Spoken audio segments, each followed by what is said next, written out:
வணக்கம் நண்பா.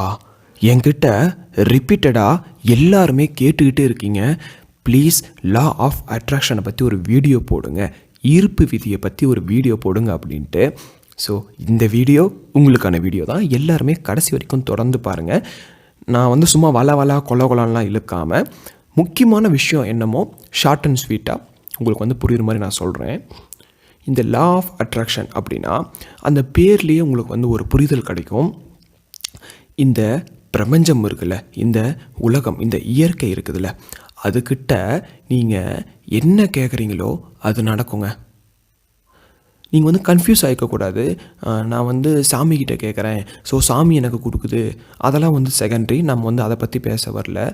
சேம் நீங்கள் சாமின்னு சொல்லிட்டு ஏதோ ஒரு சிலைக்கிட்ட போய் கேட்குறீங்களே, ஓகேவா, முருகரோ இல்லை சம்திங் ஏதோ ஒரு சாமிக்கிட்ட போய் கேட்குறீங்கன்னு சொல்லிட்டு நீங்கள் கேட்குறீங்களே, அது எனக்கு அதாவது என்னை பொறுத்த வரைக்கும் உண்மையாக அப்படின்னா எனக்கு தெரியலைங்க. நான் சாமியெல்லாம் பார்த்ததில்ல. ஆனால் நான் இந்த இயற்கையை பார்க்குறேன், ஓகேவா, இந்த பிரபஞ்சத்தை பார்க்குறேன்.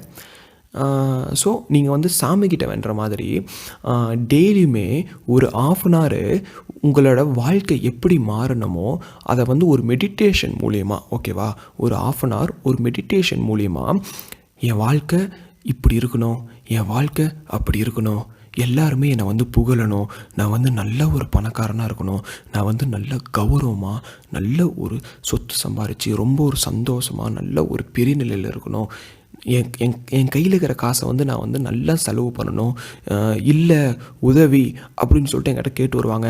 அவங்க எல்லாத்துக்குமே நான் அப்படியே வாரி இறைக்கணும்னு சொல்லிட்டு எவ்வளவோ எண்ணங்கள் உங்கள் மனசில் ஓடிட்டுருக்கும். அதை இந்த பிரபஞ்சம் இருக்குது பார்த்தீங்களா, அதுக்கிட்ட நீங்கள் கேளுங்க. டெய்லியுமே ஒரு ½ hour அதை அப்படியே காட்சிப்படுத்தி விஷுவலைஸ் பண்ணி மெடிடேஷன் மூலியமாக என் வாழ்க்கை இப்படி இருக்கணும், இப்படி இருந்தால் ரொம்ப சந்தோஷமாக இருக்கும் அப்படின்னு சொல்லிட்டு நீங்களே அந்த இயற்கை கூட அப்படி ஒன்றிணைந்து அதை அப்படி வேண்ட ஆரம்பிங்க. வேண்டுங்க, சாமிக்கிட்ட வேண்டுற மாதிரி இந்த இயற்கை கிட்ட வேண்டுங்க. சாமி கொடுக்குமா என்னன்னு தெரியலிங்க, ஆனால் நிச்சயமாக இந்த இயற்கை உங்களுக்கு ஹெல்ப் பண்ணும். அதுதான் லா ஆஃப் அட்ராக்ஷன். சிம்பிளாக சொல்லிட்டேன். நீங்கள் கேட்குறது எல்லாமே நடக்கும். அதை நீங்கள் இந்த இயற்கை கிட்ட நீங்கள் கேட்கணும். இது இயற்கையை மதிக்காமல், இந்த இயற்கையை கண்டுக்காமல் இருந்தீங்க அப்படின்னா ஒன்றுமே நடக்காது. சிம்பிளாக சொல்லிவிட்டேன், லா ஆஃப் அட்ராக்ஷன்னா இப்படி தான் அப்படின்ட்டு, ஓகேவா. என்ன ஒரு சின்ன ஒரு எக்ஸாம்பிள் சொல்கிறேன். இப்போது உங்களுக்கு நிச்சயமாக புரியும், ஓகேவா. இப்போது ஒருத்தன் ஸ்போர்ட்ஸில் ஒரு பெரிய ஆள் ஆகணும் அப்படின்னு சொல்லிட்டு நினைக்கிறான்னு வச்சுக்கோங்க. அதுக்கு அவன் நினச்சா மட்டும் போதாதில்ல, அதுக்கு அவன் என்ன பண்ணணும், முயற்சி பண்ணணும்ல, ஓகேவா, முயற்சி பண்ணியே ஆகணும்ல. ஸோ அப்போது அவன் டெய்லி 1 மணி நேரம் 2 மணி நேரம் 3 மணி நேரம்னு சொல்லிட்டு கடுமையாக முயற்சி பண்ணினா அப்படின்னா இந்த இயற்கைக்கு நிச்சயமாக தெரியும், அங்கே ஒருத்த முயற்சி பண்ணிகிட்ருக்கான், அவனோட மனசில் ஃபுல்லாகவே இந்த ஸ்போர்ட்ஸு மட்டும்தான் இருக்குது. ஸோ அப்போது நாம் அவனுக்கு ஹெல்ப் பண்ணணும் அப்படின்னு சொல்லிட்டு ஒரு 100 நாள் கணக்கு வச்சுக்கலாங்க, சரிங்களா. நீங்கள் டெய்லியுமே ஃபஸ்ட் நாள் 2 மணி நேரம் ப்ராக்டிஸ் பண்ணுறீங்க, முடிஞ்சிருச்சு. இன்னும் 99 நாள் இருக்குது. செகண்ட் டே ப்ராக்டிஸ் பண்ணுறீங்க, முடிஞ்சிருச்சு. 98 நாள் இருக்குது. தேர்ட் டே பண்ணுறீங்க, முடிஞ்சிருச்சு. 97 நாள் இருக்குது. இப்படியே அப்படியே பண்ணிக்கிட்டே வந்துட்டே இருந்தீங்க அப்படின்னா கரெக்டாக அந்த 100ஆம் நாள் முடியும்போது இயற்கையும் ஒரு பக்கத்தில் இருந்து அந்த ஒரு வாய்ப்பு, அந்த ஒரு கௌரவம், அந்த ஒரு உங்களுக்கான ஒரு பொசிஷன், உங்களுக்கான ஒரு வாழ்க்கையை கொண்டு வந்துக்கிட்டே இருக்குது, ஓகேவா. இப்போ நீங்கள் கரெக்டாக 100ஆவது நாளை கம்ப்ளீட் பண்ணிட்டீங்க அப்படின்னா அந்த 100ஆவது நாள் சாயங்காலமே 100ஆவது நாளே உங்களுக்கு அந்த வாழ்க்கை கிடச்சிருங்க.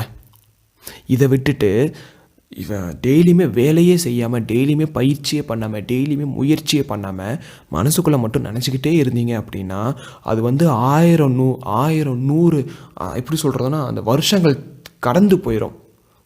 உங்களோட சங்கதியே நினச்சாலும் அதை ஈட்ட முடியாது, அந்த ஒரு இதை சொல்கிறேன். ஆனால் நீங்கள் டெய்லியுமே இயற்கை கிட்ட கேட்டுக்கிட்டு மனசுக்குள்ளே அந்த ஆசையை வளர்த்திக்கிட்டு டெய்லியுமே ஒர்க் பண்ணினீங்க அப்படின்னா இயற்கை கண்டிப்பாக அந்த லா ஆஃப் அட்ராக்ஷன் சத்தியமாக ஒர்க் ஆகும். நான் என்னோடய அனுபவத்தில் சொல்கிறேன், சும்மாலாம் சொல்லலை, சத்தியமாக ஒர்க் ஆகும். ஸோ அந்த லா ஆஃப் அட்ராக்ஷன் எப்போ ஒர்க் ஆகும் அப்படின்னா நீங்கள் டெய்லியுமே அதுக்காக முயற்சி பண்ணணும். அப்படி நீங்கள் முயற்சி பண்ணிகிட்டே இருந்தீங்க அப்படின்னா நீங்கள் ஒரு பக்கம் முயற்சி பண்ணிகிட்டே இருப்பீங்க. அந்த முயற்சி உண்மையாக இருந்து தூய்மையாக இருந்து சுத்தமாக இருந்துச்சு அப்படின்னா நீங்கள் முழுக்க நீங்கள் அதுக்காக தான் நீங்கள் முயற்சி பண்ணுறீங்க அப்படின்னா கண்டிப்பாக ஒரு பக்கம் நீங்கள் வந்து ஒரு பக்கம் வந்து முயற்சி பண்ணிகிட்டே இருப்பீங்க. ஒவ்வொரு நாட்கள் கடந்து நீங்கள் வந்து முயற்சி பண்ணிகிட்டே இருப்பீங்க. அதே மாதிரி அந்த ஒரு ஆப்பர்ச்சுனிட்டி, அந்த ஒரு வாய்ப்பு, அந்த ஒரு வாழ்க்கை வந்து இயற்கை வந்து உங்ககிட்ட கொண்டு வந்துக்கிட்டே இருக்குங்க. அட்லாஸ்ட் ஒரு நாள் நீங்களும் அந்த இயற்கையும் அந்த ஒரு வாய்ப்பு, அந்த ஒரு வாழ்க்கையும் சந்திக்கும் பொழுது உங்கள் லைஃப் வேறு லெவலுங்க. ஸோ நான் சொன்னது உங்களுக்கு புரிஞ்சிருக்கும்னு நினைக்கிறேன். அதனால் முயற்சி பண்ணுங்கள், இயற்கையை வந்து வேண்டுங்க, இயற்கையை வந்து மதிங்க. சத்தியமாக லா ஆஃப் அட்ராக்ஷன் வந்து ஒர்க் ஆகும். எனக்கு ஒர்க் ஆகிக்கிட்டே இருக்குங்க. சரிங்களா? நான்லாம் வந்து அனுபவத்தில் சொல்கிறேன். சும்மா அங்கே பார்த்து இங்கே பார்த்து இதை படித்து அதை படிச்சுலாம் சொல்ல. நான் வந்து உண்மையாலுமே அந்த ஒரு செயலில் இருந்து அந்த ஒரு எக்ஸ்பீரியன்ஸில் வந்து இருந்ததை நான் வந்து உங்கள்கிட்ட சொல்லிகிட்டு இருக்கேன். எனக்கு வந்து அந்த ஒரு அனுபவம் இருக்கிறனால தான் உங்களுக்கு ஷேர் பண்ணிகிட்டு இருக்கேன். ஓகேவா? சும்மா மற்ற பேர் மாதிரி வந்து மற்ற வீடியோஸை பார்த்து, மற்ற ஆடியோஸ்லாம் பார்த்து, மற்ற அந்த ரீடிங்ஸில் அப்போலாம் வந்து சொல்லலை. நான் வந்து உணர்ந்து தான் உங்கள்கிட்ட சொல்லிகிட்டு இருக்கேன். ஓகேவா? ஸோ நீங்கள் வந்து எந்த அளவுக்கு உங்கள் வாழ்க்கை எப்படி மாறணுமோ, நீங்கள் வந்து இந்த இயற்கை கிட்ட வந்து என்ன கேட்குறீங்களோ தாராளமாக டெய்லியுமே மெடிடேஷன் மூலிமா ஒரு 1/2 மணி நேரம் கேளுங்க. அதுக்கான முயற்சியுமே அட்லீஸ்ட் ஒரு 3/4 மணி நேரம், அட்லீஸ்ட் ஒரு 1 மணி நேரமாவது போட்டிங்க அப்படின்னா இன்றைக்கி இல்லாட்டியும் ஒரு 50 நாள் கழித்து, இல்லையா ஒரு வருஷம் கழித்து நிச்சயமாக உங்களுக்கு அந்த வாழ்க்கை வந்து வந்துக்கிட்டே இருக்குங்க. ஓகேவா? அப்போது நீங்கள் வந்து டெய்லியுமே முயற்சி எந்த அளவுக்கு அதிகமாக பண்ணிக்கிட்டே இருக்கீங்களோ அந்த அளவுக்கு வேகமாக உங்களுக்கு அந்த வாழ்க்கை வந்து இயற்கையை வந்து கொண்டு வந்துக்கிட்டே இருக்குங்க. ஆனால் நீங்கள் எப்போ சென்ட்ரலில் அந்த முயற்சி பண்ணுறதை, அந்த ப்ராக்டிஸ் பண்ணுறதை ஸ்டாப் பண்ணிட்டீங்களோ அப்போவே அந்த வாய்ப்பு வந்து பின்னாடி போயிடுங்க. அப்போது திரும்பவும் நீங்கள் வந்து மெனக்கட்டி திரும்பவும் கம்பேக் கொடுத்து திரும்பவும் நீங்கள் வந்து எந்த அளவுக்கு முயற்சி அதிகமாக போடுறீங்களோ அப்போது தான் திரும்பவும் அங்கே இருக்கிற அந்த ஒரு வாழ்க்கையை வந்து திரும்பவும் இயற்கையை வந்து ஸ்டார்ட் பண்ணி அப்படி கொஞ்சம் கொஞ்சமாக உங்கள்கிட்ட கொண்டு வந்துகிட்டே இருக்குங்க.